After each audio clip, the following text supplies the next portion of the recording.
மக்களவை தொகுதி வாழ் தேவேந்திர குல வேளாளர் உறவுகளே, குறிப்பாக தேவேந்திர குல வேளாளர் சமூகத்தினுடைய சமூக இயக்க அரசியலை தொடங்கிய ஒரு வரலாற்று சிறப்புமிக்க பேரையூர் என்கிற இந்த மண்ணில்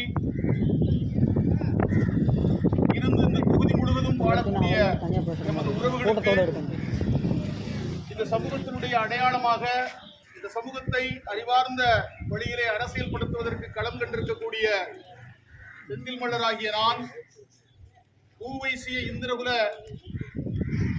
சங்கத்தினுடைய தலைவர் ஐயா பெருமாள் பீட்டர் என்கிற பெருமகன் பிறந்த மண்ணிலிருந்து நான் சைக்கிள் பம்ப் சின்னத்திற்கு வாக்குகள் சேகரிக்க வந்திருக்கிறேன்.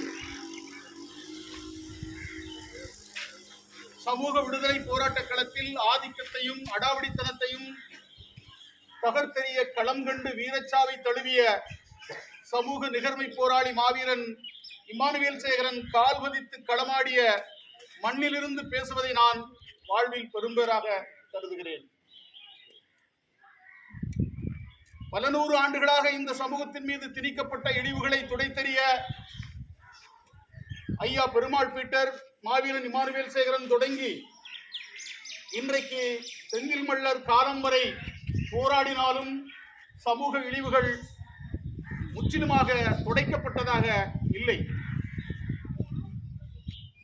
அதற்காக ஐயா பெருமாள் பீட்டரும் மாவீரன் இமானுவேல் சேகரனும் தொடங்கி வைத்த அந்த பணியை அறிவுத்தளத்தில் எடுத்து சென்று இந்த சமூகத்திற்கு ஒரு அறிவார்ந்த இயக்கம் தேவை என்பதை உணர்ந்து 2003ஆம் ஆண்டு மனோன்மணியம் சுந்தரனார் பல்கலைக்கழகத்தில் ஒரு ஆய்வு மாணவனாக பேராசிரியர் என்கிற பெருங்கடவில் பயின்று வந்த நான், என்னுடைய தந்தை ஒரு ஆசிரியர், அந்த பணிகளை எல்லாம் புறந்தள்ளிவிட்டு இந்த சமூகத்தினுடைய மாண்பை மீட்பதற்காக நான் களம் கண்டவன்.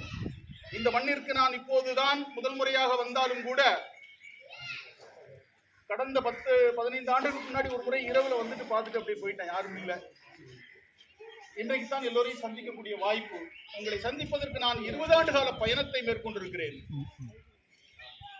செல்லூர் என்கிற அந்த எழிலூரில் மல்லர் மீட்புக் களம் என்கிற இயக்கத்தை எளிமையாக தொடங்கி இன்றைக்கு இந்த சமூகத்தின் மீது திணிக்கப்பட்ட இழிவுகள், இழிவு முத்திரைகள் அடையாளம் மிக தெளிவாகவே ஐயா பெருமாள் பீட்டர் சங்கத்தை கட்டமைத்தார். ஊவைசிய இந்திரகுல சங்கம். பூவைசி என்றால் அது இடையர் சமூகத்தினுடைய அடையாளம். பூவைசி என்பது இந்த மண்ணில் இருக்கக்கூடிய வேளாண்மையை குறிக்கக்கூடிய வேளாளர் என்கிற பொருள். பூவைசியர் என்றால் வேளாளர், பூமியில் வாழக்கூடியவர்கள். வேளாளர் எல்லோரும் பூமியில் தான் வாழறாங்க.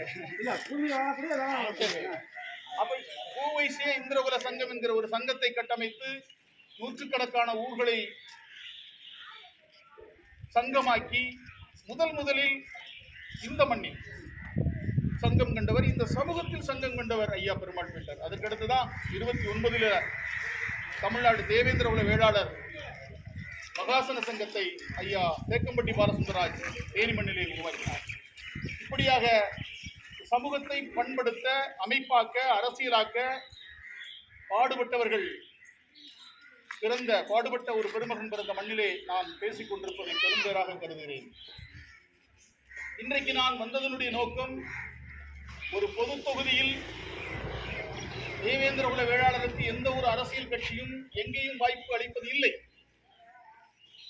தென்காசியில் நிற்க வேண்டும் அல்லது நாகப்பட்டினத்தில் நிற்க வேண்டும். இதை தாண்டி தேவேந்திர குல வேளாளர்கள் எங்கும் அரசியலில் நிற்கக்கூடாது என்று ஒரு உளவியல் சட்டத்தை அவர்கள் ஏற்படுத்தியிருக்கிறார்கள். அதை நொறுக்கி தகர்க்க வேண்டும் என்பதற்காகத்தான் அந்த மண்ணிற்கு நான் வந்தேன்.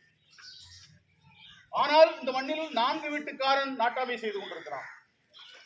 1 கோடி பேர் இருந்தும் நான் உணர்விழந்து நிற்கிறோம், உரிமை இழந்து தவிக்கிறோம். நாம் பொது தொகுதியில் நிற்கக்கூடாது. ஆனால் 4 வீட்டுக்காரன் இந்த மண்ணுக்கும் மக்களுக்கும் தொடர்பில்லாதவர். நீங்கள் எண்ணி பார்க்க வேண்டும். இந்த நாட்டிலே கருணாநிதிக்கு எத்தனை சொந்தக்காரர் இருக்கிறாங்க? இந்த நாட்டில் எம்ஜிஆருக்கு எத்தனை சொந்தக்காரர் இருக்கிறாங்க? இந்த நாட்டில் ஜெயலலிதாவுக்கு எத்தனை சொந்தக்காரர் இருக்கிறாங்க? இவங்க 3 பேர் தான் இவருடைய வாரிசாக வாழ்ந்துட்டு இருக்கிறாங்க. நாம் எத்தனை பேர் இருக்கிறோம்? கோடி பேர் இருக்கிறோம். விரல் விட்டு எண்ணக்கூடியவர். இந்த மண்ணுக்கும் இந்த மொழிக்கும் இந்த பண்பாட்டுக்கும் இந்த இனத்திற்கும் தொடர்பில்லாதவர்கள் இந்த நாட்டை ஆட்சி செய்து கொண்டிருக்கிறார்கள். ஆனால் நாம் குறைந்தபட்சம் நாம் திரளாக இருக்கக்கூடிய இந்த பகுதியில் கூட நாம் அதிகாரத்தை நோக்கி நகர முடியவில்லை. எனவேதான் அதிகாரத்தை நோக்கி இந்த சமூகத்தை நகர்த்தத்தான் மாவீரன் இமானுவேல் சேகரன் களம் கண்டார். அவர் ஒரு கட்சியை நம்பினார், அந்த கட்சி அவருக்கு துரோகம் கிடைத்தது. அதனால் அவர் படுகொலை செய்யப்பட்டார். காங்கிரஸ் கட்சியை நம்பி இமானுவேல் என்கிற கிறிஸ்தவ பெயரை தாங்கி நின்றவர் இமானுவேல் சேகரன் என்று மதமாற்றம் செய்யப்பட்டு பெயர் மாற்றம் செய்யப்பட்டு சட்டமன்றத்திற்கு அவரை நிறுத்துவதற்கு உறுதியளிக்கப்பட்டு அவர் தெருவிலே விடப்பட்டார். அதனால் வீதியிலே படுகொலை செய்யப்பட்டார். இன்றைக்கு வரை எந்த கட்சியும் நம்மை ஆதரித்து நமக்கான அங்கீகாரத்தை கொடுக்கவில்லை. எனவே நாம் நமக்கான அரசியலை நாமே உருவாக்கி கொள்ள வேண்டும். அதற்கான விதையை என்னாலான அளவு நான் தூவிக் கொண்டிருக்கிறேன். இந்த சமூகத்தை ஒரு கல்வி சமூகமாக மாற்ற வேண்டும். நான் தேடி இங்கு வந்தது ஐயா பெருமாள் பீட்டர் பிறந்த மண் என்பதை விட இங்கு மாணவர் மன்றம் இருக்கிறது. அந்த மன்றத்திற்கு என்னுடைய எண்ணத்தை என்னுடைய நோக்கத்தை விதைத்து செல்லவே நான் இங்கே வந்தேன். இவ்வளவு பெரிய மாபெரும் சமூகம், யானை தன்னுடைய பலனை அறியாது என்று சொல்வார்கள். யானை தன்னுடைய தலையிலேயே மண்ணை அள்ளி போட்டு கொள்ளும் என்று சொல்வார்கள். அதை போல யானை பலம் கொண்ட இந்த சமூகம் தன்னுடைய வலிமையை அறியாமல், தன்னுடைய எண்ணிக்கை வலிமையை அறியாமல் எவரோ இந்த நாட்டை ஆள பிறந்தவர்கள் போல அவர்கள்தான் அதை செய்யணும் போல நாம் அரசியலே செய்யக்கூடாது, அரசியல் செய்வது என்பதே நமக்கு தகுதி இல்லை என்பதை போல ஒரு மாயையை ஏற்படுத்தி இங்கே ஒரு யானையை அங்குசத்தால யானை பாகன் அடைப்பு வைப்பானே, அதை போல அந்த அங்குசத்தை வச்சு ஆணை அடைக்க முடியுமா? ஆணை தன்னுடைய பலத்தை உணராமல் அது காடுகளில் எந்த விலங்குகளாலும் யானையை அடிக்க முடியாது, வீழ்த்த முடியாது. ஆனால் உளவியலாக அதை வீழ்த்தி தெருவில் கொண்டு பிச்சை எடுக்க விடுறான்.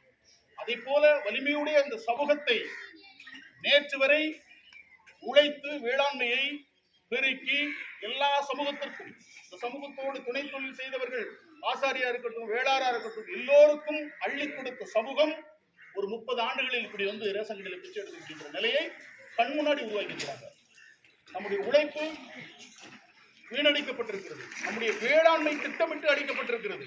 குறிப்பாக ராமநாதபுரம் மாவட்டம் முழுவதுமே நீர்க்கருவை வேலி விதைக்கப்பட்டு அதை அகற்றுவதற்கான திட்டத்தை முன்னெடுக்க முடியாமல், அதை அகற்ற நினைத்தாலும் அதை உயர்நீதிமன்றம் உத்தரவு வழங்கி இருக்கிறது அகற்ற சொல்லி. ஆனால் அதற்கான வேளாண்மையை விரிவுபடுத்துவதற்கான எந்த திட்டத்தையும் இந்த அரசுகள், எந்த அரசாக இருந்தாலும், அதிமுக திமுக எந்த அரசாக இருந்தாலும் அந்த திட்டத்தை செய்வது கிடையாது.